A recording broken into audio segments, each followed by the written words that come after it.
Welcome to the AskARoofer Podcast, where all your roofing questions find their answers. Your hosts, Megan Ellsworth and Lauren White, peel back the layers of the roofing world to reveal the knowledge, tips, and FAQs you've been curious about. From shingles to skylights, metal to asphalt, we're here to demystify the system above your head. So get ready to ask, learn, and explore the fascinating world of roofing, one question at a time, on the AskARoofer Podcast. Hello, everyone. My name is Megan Ellsworth. And I'm Lauren White. And you are listening to the AskARoofer Podcast. Today, we have our dear friend Kyle Nurminen with us again, and he has a new company to tell us about. So we're really excited to learn about his new company, Campany, as well as talk about COAs, HOAs, flat roofs, all sorts of stuff. So hi, Kyle. How are you? Great, Megan. How are you? Good to see you ladies again. You too. Especially in a new outfit. Yay! New company shirt. Yeah, just go ahead and tell us a little bit about you and your new company and everything you've been doing. Well, I have a general management position with Campany Roof Maintenance in West Palm Beach, Florida. This company does over $100 million a year in re-roofing and have a firm maintenance program behind that. And that's kind of been, you ladies know that's been my area of expertise, portfolio management, proactive maintenance and stuff like that. I got away from that a little bit when I focused on coatings and then I focused on metal roofs and been kind of finding an avenue back, and I was going independent there and independent sales. I was going to try to get into it a little bit. And then the Lord led me to the Campany. They sought me out and timing was right. And they're looking for somebody to come in and take 20 years of experience in roof maintenance from seeing some of the best companies. I've worked for some of the best, in proactive maintenance, portfolio management, and kind of see what they're doing here. Been here not even 2 months yet. I'm just kind of feeling out that things are going. And for the first of the year, things start moving pretty quick. So we're really excited. We have a wonderful team here.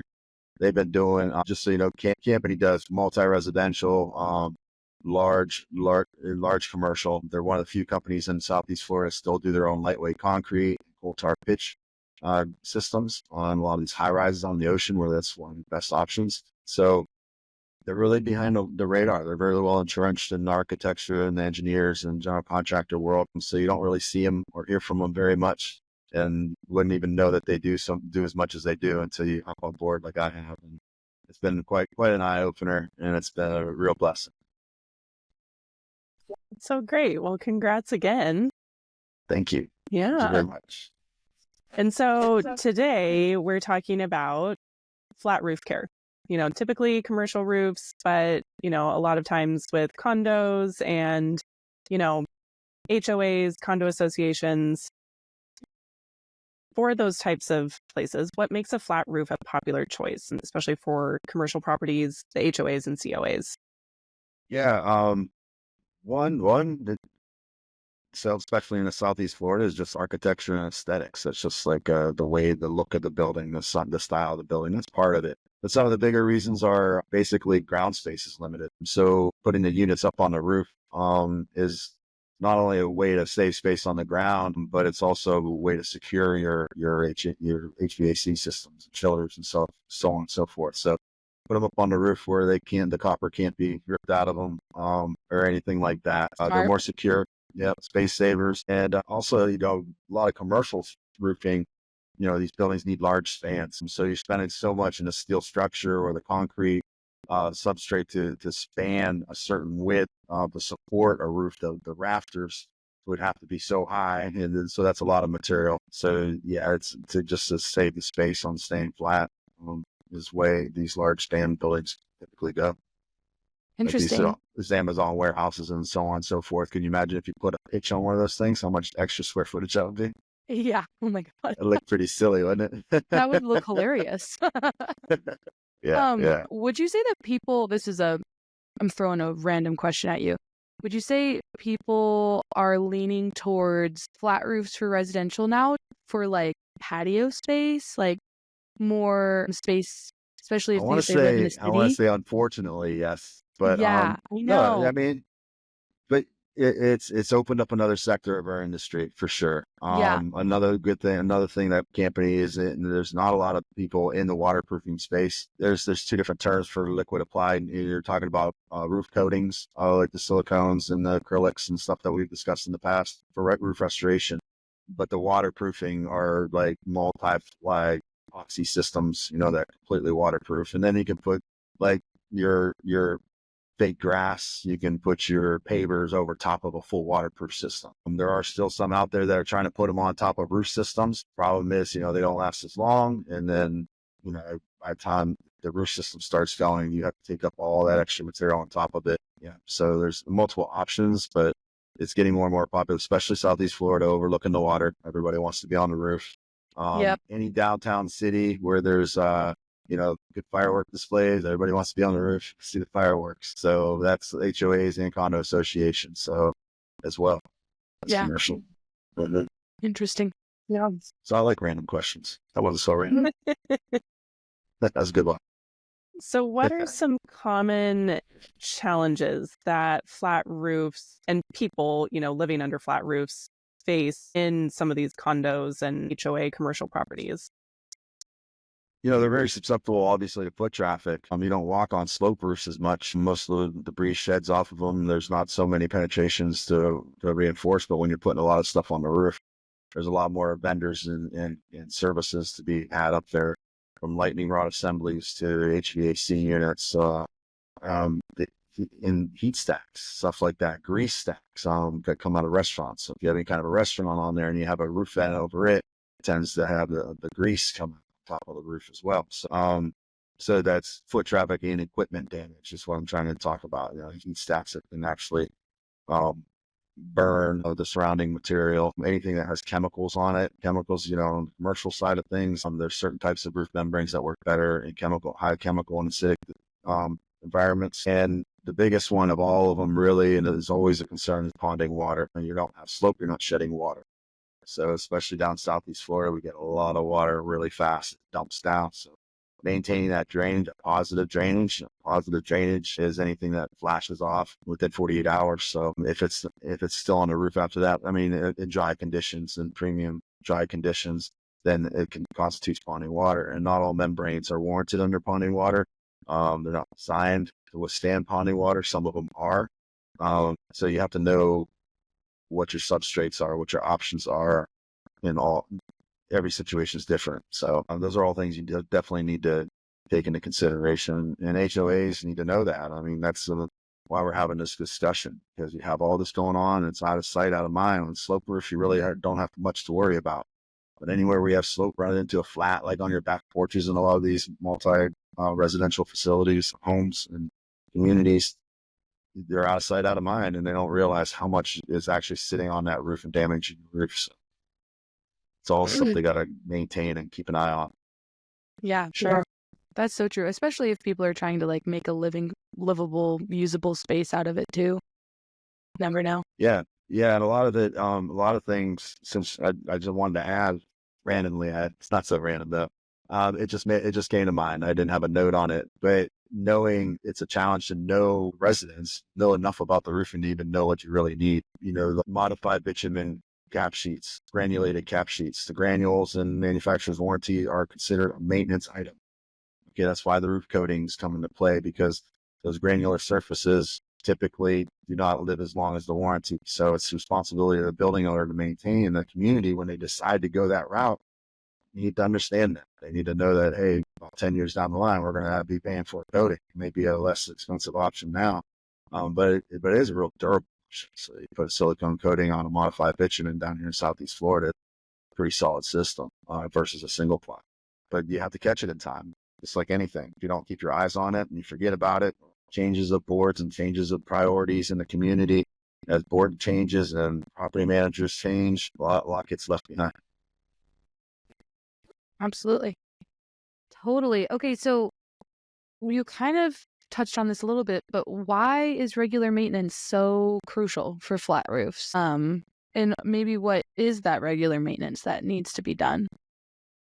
Yeah, a lot of the warranties don't, flat roofs always have to be tied into something pretty much. Very rarely Very rarely is it just the roof and nothing else that's touching. It's not just going off the edges and going into a wall. I mean, this tied into other walls up there, all types of equipment, and they're all types of equipment. So different adhesives stick to different types of substrates, right? So if you have a stucco wall, or if you have a brick wall, or if you have stainless steel jack stands, or brackets of any time, or you have, rusting lead pipes, these types of things require different sealants, and not all sealants are covered under warranty either. You have to maintain that's why maintenance is required in a lot of the manufacturer's warranties. Why people buy roof systems and don't realize this, it's really amazing how many people don't know. You can't buy a car and not put oil, not do the oil changes. I mean, you're going to avoid your warranty, right? I mean, you don't just drive it for 100,000 miles and never change the oil. Same thing with your roof system. And I know we beat this over the head in the industry over and over and over time, but somebody's listening to this right now. It's never really even thought of it that way. Yeah. So that's why it's important to have the conversation. But like I said, different types of membranes have different types of things covering their warranties. And also, if you made a modification to a space and they put in a restaurant or, a vent stack on your TPO system that's not designed to hold up to grease and chemical like a PVC or an alloy. So that can be a problem. So you have to kind of prepare for that. Even your modified bitumens can be chewed up pretty bad by grease. Silicone can help prevent that. But if the modified's already got the grease in it, silicone's going to stick to it. So all these things that's why and like I just said it too, about the changing of management, changing of boards, priorities change. People's different levels of experience come into communities all the time. Wouldn't want to be on one of those boards. And it's always that a lot of these things, the buck's getting passed.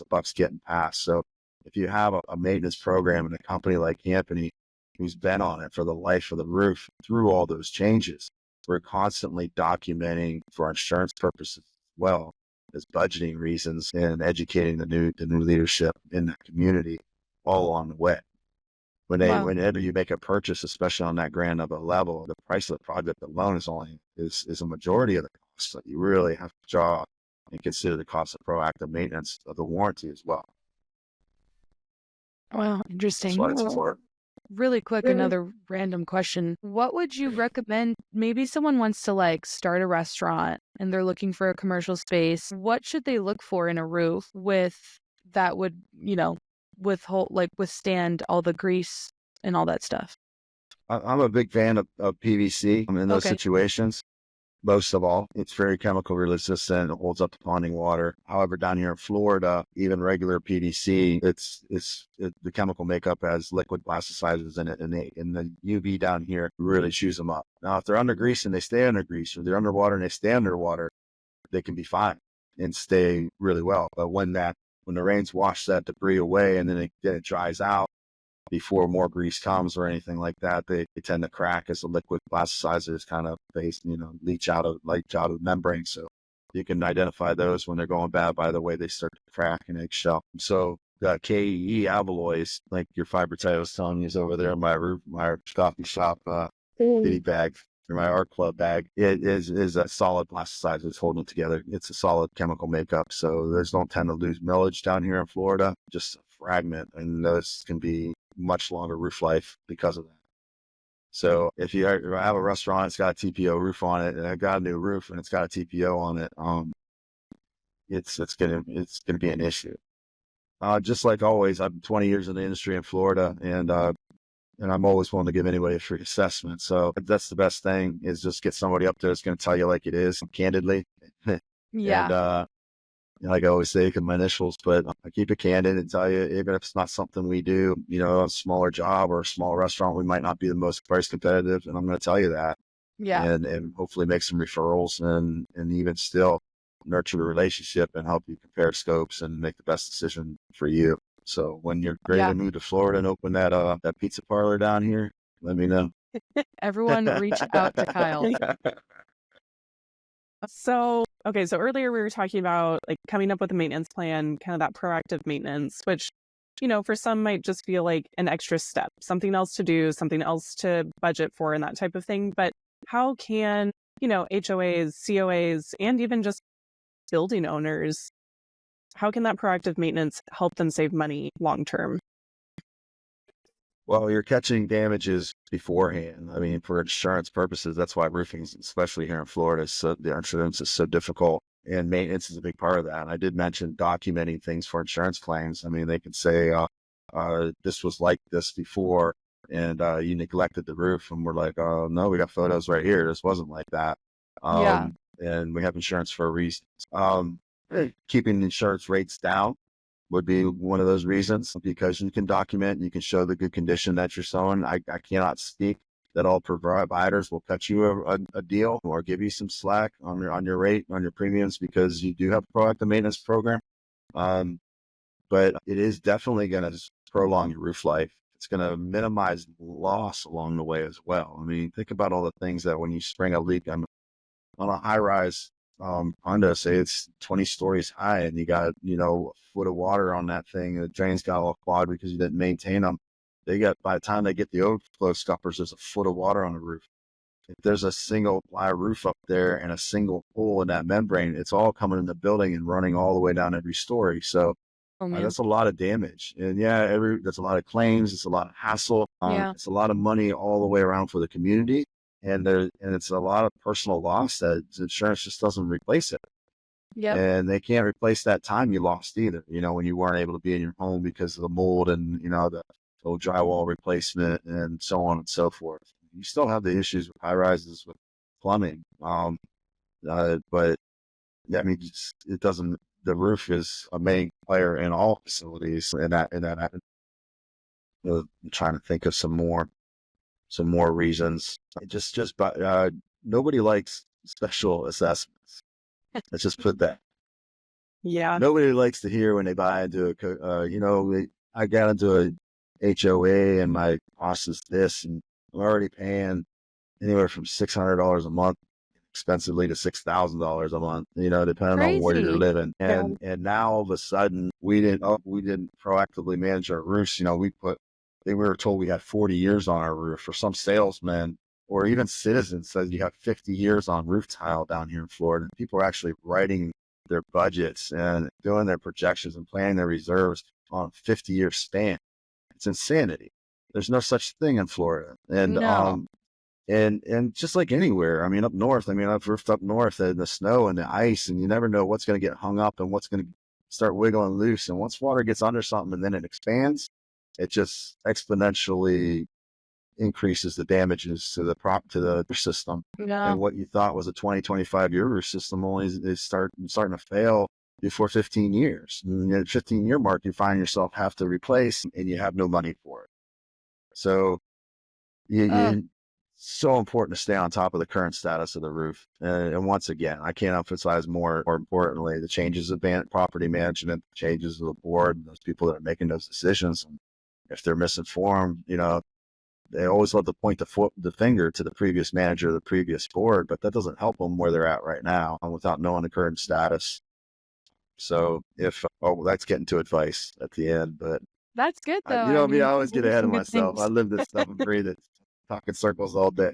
I love it. Someone has to. Okay, so how do HOA and COA, condominium associations, bylaws, along with community financing capabilities, influence decisions and strategies for roof maintenance and repairs? Basically, like in a homeowner association, how do they influence the homeowner's decisions and strategies for roof maintenance? Podcasts on this, didn't we? Yeah, we did. So right, the split adjoined roof systems. Yep. I also did another one. I did another one down here with an attorney, restoration company, insurance agent, and we all talked about enjoying roof systems. Yes. You live in a quad? Who lives in the quad? Who lives in the That's me. Lauren does. The Boston quad? Lord, I'm so sorry. The roof's fine. The roof's solid. For now. Until your neighbors goes. When your neighbor has a problem, you have a problem. I know. I know. And that's the thing. And that was a large part of that discussion, is even if you're looking into serving on a board or moving into an HOA of any kind where you're joined roof systems, those bylaws are huge to determine whether that's something you want to take on or not. Because if you have all these roofs out, you're in, say, townhomes, and they're all connected, and you're responsible for your roofing. Yeah, you might be able to, chuck in a truck that can do it really cheap. He's the only one that'll touch it because he's voiding the warranty to the left and to the right. He's got no legitimate warranty along that tie-in. And overall, as a community, it's devaluing the community because it's starting to look splotchy and inconsistent. People don't want to go into a community that's all different colors and different materials on the roofs. They want them all cohesive.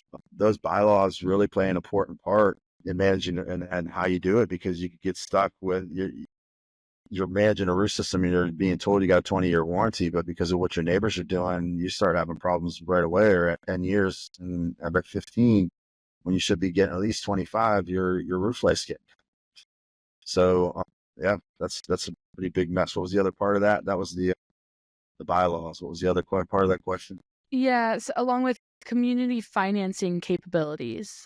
Yeah, financing, I like that. Are you still planning in reserves, or are you just looking for an assessment? I mean, nobody's really planning for an assessment when it comes to re-roof. They're supposed to be planning in reserves. And the problem is, like, things like COVID hit and costs of everything went up. Yeah. And I mean, 30 to 50%. And people were like 10 years and almost 100% off on their projections. And so that really is going to affect every individual homeowner as to what the bottom line ends up being and what their options are going to be and what that's going to mean to the value of their property. Yeah, it's really important. So obviously, if you can do it, the ideal situation is recommended by any association attorney specialist would be to have the entire community on the same page. Budgeting and part of your fees, your HOA fees, are being allocated toward that reserve for your re-roofing, and constantly updated. So you need a maintenance program that's updating you on the current status. If a storm comes through a large community, you got 45 buildings, and it really hit like 3 or 4 of them only, but the rest were kind of untouched. You still have to plan for that. You still have to adjust your plan for those buildings. You actually have to adjust your overall, because everything was hit differently. And people don't think about that as well. Just because it was built in a certain way, the newer buildings, the latest one, last ones being built, could be the ones in the worst condition, depending on the exposure and what it's been through storm-wise over the years. That's so true. Good thing to keep in mind when looking to buy those types of homes too. Absolutely. So in addition to budgeting kind of for that long-term, maybe re-roof that's going to happen, why is budgeting for roof maintenance planning important? And kind of what advice do you have from the roofing side for property managers or HOA boards to help create those long-term budgets to factor in the maintenance and, repairs before that re-roof? Yeah, I think a good safe figure, almost a decade ago, I think it was like 30% of the cost of the re-roof. I'm trying to consider putting into maintenance, but that's just like, also you have like prorated warranties. Is your warranty a lifetime warranty? Is it an NDL warranty? I mean, as you start having the warranty that certain years, after the 15th year, it's not covering as much. And there's a reason for that, because your costs are going to be rising. So planning for that 30%, like I said, it's just one of those things that can still fluctuate. But that's pretty much the rule to maintain. But you're also, on top of that, having to budget for another re-roof that 20 years later is going to be the 30% more. So yeah, it sounds expensive when you're thinking about it. It ends up being like 60% of the cost of today's re-roof is what it's going to cost you 20 years from now. But the thing is, you need to get to that 20 years. If you're not maintaining or not paying attention to it, you could have to do that twice as fast and in half the time, and not even have half the money saved.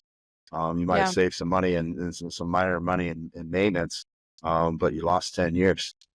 So that's a lot. Half of a community or half of a roofing project is a lot less than. There's a lot more. With the price increases as well, inflation on top of it is a lot more than just that 30% blanket maintenance fee.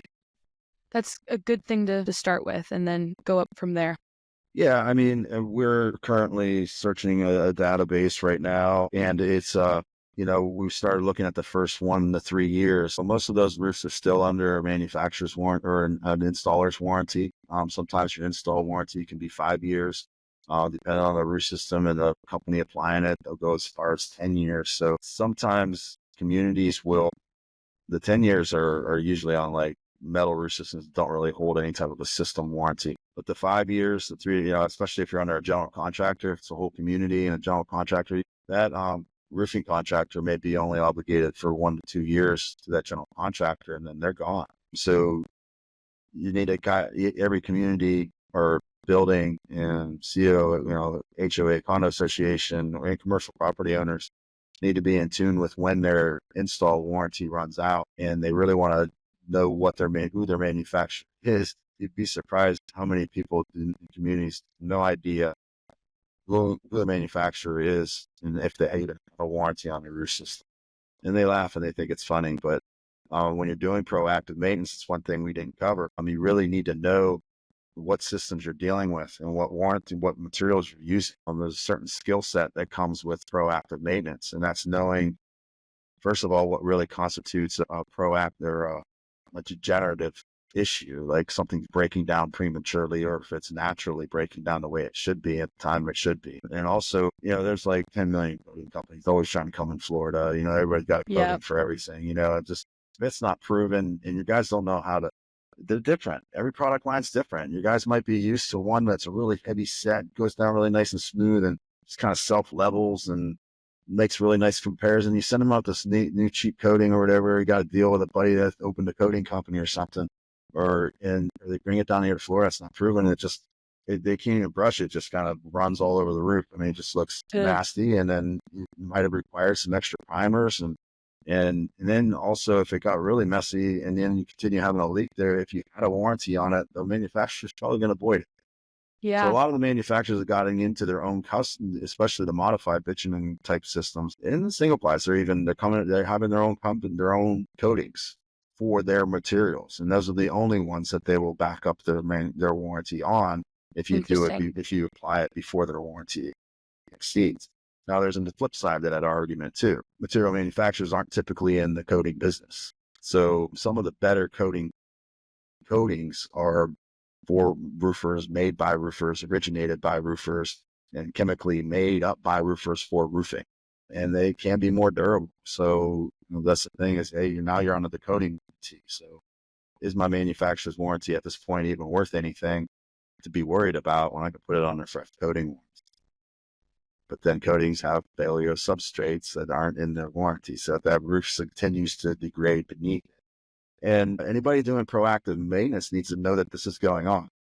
They need to know that, so you could have a storm and a piece of sheet metal could come off, a panel could come off an AC unit and cartwheel all the way down your roof. And they patch it all up. You get a roofer out there right away, patches all up. They might heat weld it with a different TPO, with a different chemical makeup that doesn't really adhere, doesn't really last longer. Or they can even come with a really good coating that has a really good primer in it, or urethane base, American Weather Star base, APOC style, really, they're involved with our club. And everybody's got their strengths and weaknesses. And you can have a coating that could be better than a TPO patch. But the bottom line is that system already got saturated. The water's still in it. How much got in? Now, most single ply systems are designed over metal deck and breathing systems like ISO, hardboard in there. But that can still fester. And that foot traffic that we talked about earlier, you got people on your roofs and setting down toolboxes and damaging that substrate and causing uneven surfaces that now pond water. And that TPO will start wicking that moisture in those areas where it wasn't designed to have standing water. And, so it takes that eye of saying, okay, and that's why I tell anybody, I'll put my boots on anybody's roof, but I'm not bidding anything until I do. So if you don't want to give me the opportunity to put my boots on your roof, I'm not bidding anything. I'm not your roofer, because I'm not going to just tell you that this is a situation because I flew a drone over there. I'll show you the condo community, tell you this is what you need.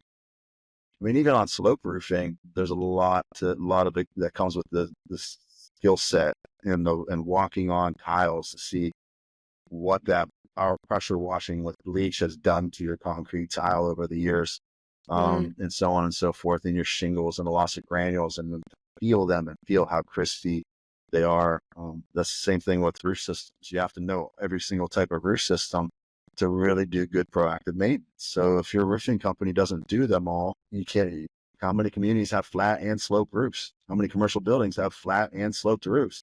and you want to maintain an entire asset, you know, you have to have the skill set to know, actually identify these things properly and have the proper solutions and know your materials all the way across the board and what's in your market. And, you know, a lot of it stick to what you know, but that's some things. Some people grab one bottle can of goop and think it works for everything and just put it on everything. And putting concrete, old school bowl. Everybody looks at the old roofers like the bowl, you know, and they're putting asphalt-based cement on a TPO.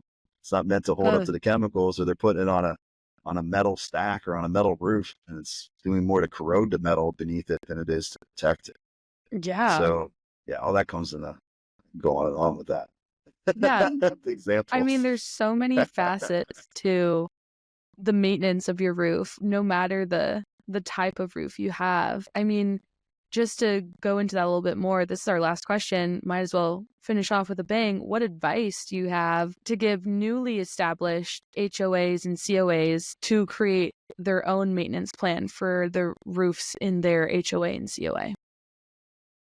Find out where that warranty is, find out who your manufacturer is, and then find out what their proactive maintenance materials may be. Okay. Like I said, they may have certain materials that they'll only warranty under their warranty that they want you to maintain that roof system with. That may cost you more, may cost you less, but it's going to cost you more in the long run if you use the wrong material and then your what should have been warranted isn't warranted. So, because you avoided it with a cheaper or a product that you didn't know, or you put a shingle roofer up there to fix a TPO roof. I mean, he doesn't know then doesn't understand what asphalt can do to that membrane. So look at your warranty. Most manufacturers require biannual maintenance, especially here in Southeast Florida now. And I would look up my permit and see what wind design. And down here it's wind design. I mean, anywhere in the country anymore, you have tornadoes. So you want to know what to wind. But that's the thing too. Look at these tornado zones and all the stuff that comes with these hurricanes that move across the country in places that never had hurricanes. It's the tornadoes. Yep. And you might not be in a high wind velocity area, but have somebody assessing your roof that has that background and comes from someplace like Southeast Florida is really beneficial for you. So if you could search for somebody with that type of a background, there's consultants on LinkedIn. On LinkedIn, you can see a multitude that I'm connected with who could come out and assess that have high wind velocity experience and tell you what that negative design pressure means. And they could walk your roof system or your community and tell you what may or may not be the result of that right now with your roof system, that you may think you have a 25-year roof, but it's only 12 years old and you have 5 years left on it because it's all actually just sitting there right now. It's not even really connected the way it was designed to be because of wind damage you were unable to see. So, look at your warranty and then look at your consultation on your initial assessment. Consider the background of the person who's doing it and their company experience, and not always just the company, but the individual mostly. I mean, big company just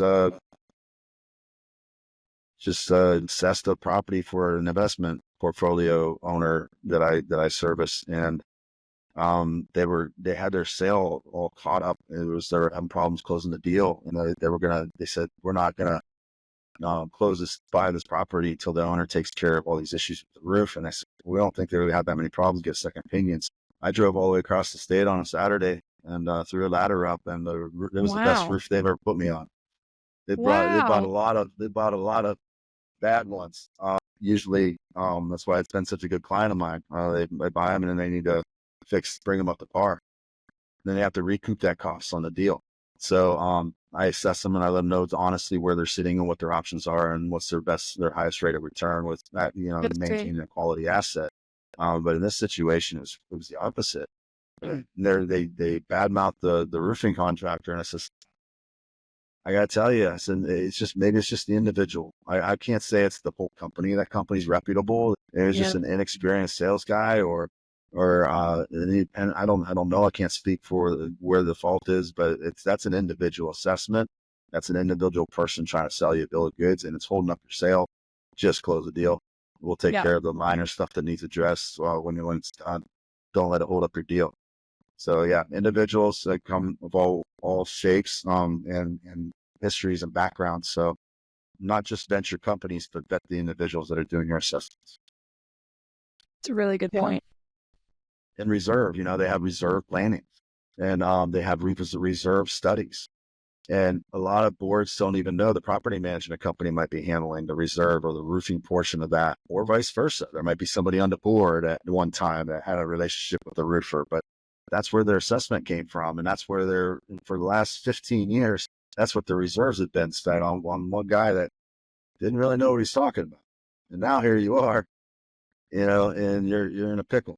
So yeah, if you're coming into a new facility or you're taking over a new leadership or management or board position, find out the history of who did what, get everything updated and refreshed. Of course, if you're in Southeast Florida, if you have a portfolio over all of Florida, we can manage that from where we're at. But specifically in Southeast Florida, and like I said, I'll drive across the state for you on a large enough job to kind of take a look at it and just tell you where to go from there. That's amazing. Well, Kyle, this great advice. Wealth of knowledge again. Yeah. It's a lot. There's a lot more to it than people think. Yeah. Right. Exactly. So much to it.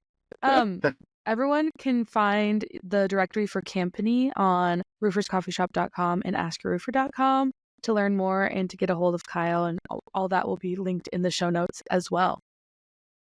Thank you so much, Kyle. Thank you. Love you guys. Thank you so much for the support. Oh, of course. It's been so much fun. We love talking about HOAs, COAs, commercial properties. So stay tuned. We have more episodes coming to you in the new year in 2025. This has been an absolute blast. Thanks for listening to the AskARoofer Podcast. Thank you. Merry Christmas, everyone. Thank you. If your roof needs answers, subscribe now to the AskARoofer Podcast. We've got your questions covered, one episode at a time. Go to AskARoofer.com to submit your questions and learn more. Stay tuned and keep those questions coming.